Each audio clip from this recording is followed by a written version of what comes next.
तो भारत का मिशन चंद्रयान-3 इतिहास रचने के लिए निकल पड़ा है। आंध्र प्रदेश के श्रीहरिकोटा से चंद्रयान-3 को लॉन्च किया गया।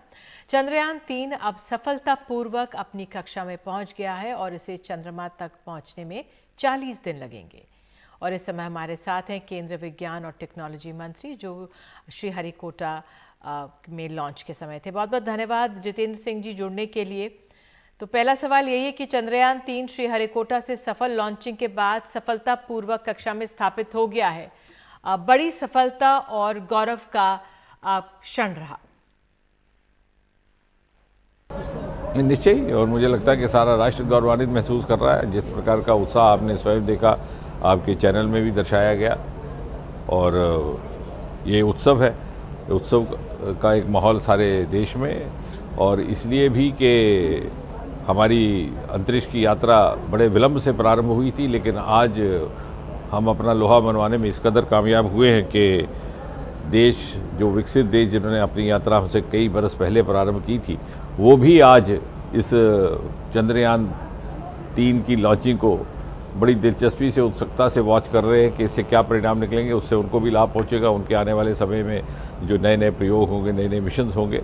और ये चंद्रयान के साथ एक और भी बात जुड़ी हुई है कि भले ही कुछ हो और दूसरे देशों ने चांद की धरती पर पहुंचने में कामयाबी पहले प्राप्त की हो, लेकिन चांद पर पानी के होने के, जल के होने के प्रमाण ले आकर आने वाला पहला मिशन भारत का ही था, चंद्रयान-1, उसको लेकर के। और मैं एक बात और इसमें जोड़ना अनिवार्य समझता हूँ कि ये सब इसलिए भी संभव हुआ कि प्रधानमंत्री मोदी जी ने पिछले कुछ समय में अनेकों ऐसे क्रांतिकारी निर्णय लिए जिससे एक ऐसा इकोसिस्टम निर्माणित हो गया है कि अब हम दुनिया में किसी से कम नहीं है। प्राइवेट पब्लिक पार्टिसिपेशन के मिशन से नॉलेज शेयरिंग, फाइनेंशियल शेयरिंग, और इस प्रकार से एक ऐसा सिनर्जिज्म बना है कि हमारा जो प्रतिभाएं, जिनको पहले शायद अवसर नहीं मिलता था अपने पूरी तरह से अपने आप को प्रकट करने का, उनको भी एक आउटलेट नसीब हुआ है। भारत, चीन और रशिया के अलावा भारत के पास ये तकनीक है, तो हमारे वैज्ञानिकों के लिए, विज्ञान के क्षेत्र के लिए बहुत बड़ी उपलब्धि है आज का दिन। देखिए, विज्ञान के क्षेत्र में और अंतरिक्ष में भी हर प्रयोग पिछले प्रयोग से एक कदम आगे चलने का प्रयास रखता है। यदि चंद्रयान-1 के माध्यम से जल के होने के प्रमाण आए, तो इस बार साउथ पोलर एरिया में लैंडिंग होगी, जहां पे उस प्रकार के क्रेटर्स पाए जाते हैं जिनको लेकर के कुछ और अधिक प्रयोग करने में स्वतंत्रता रहेगी। इसके अतिरिक्त इन सिटू एक्सपेरिमेंट्स भी होंगी।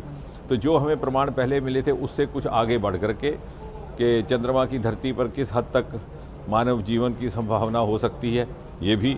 और studying moon from the moon, अभी तक तो धरती से बैठ करके चंद्रमा की भिन्न भिन्न पहेलियों को सुलझाने का प्रयास किया जाता था। जहां पहेली नहीं सुलझती थी तो हम गीत गा करके ही संतोष प्राप्त कर लेते थे। अब वास्तव में चांद की पहेलियों को चांद की धरती से सुलझाने का काम होगा। बिल्कुल, बहुत बहुत धन्यवाद हमारे साथ जुड़ने के लिए।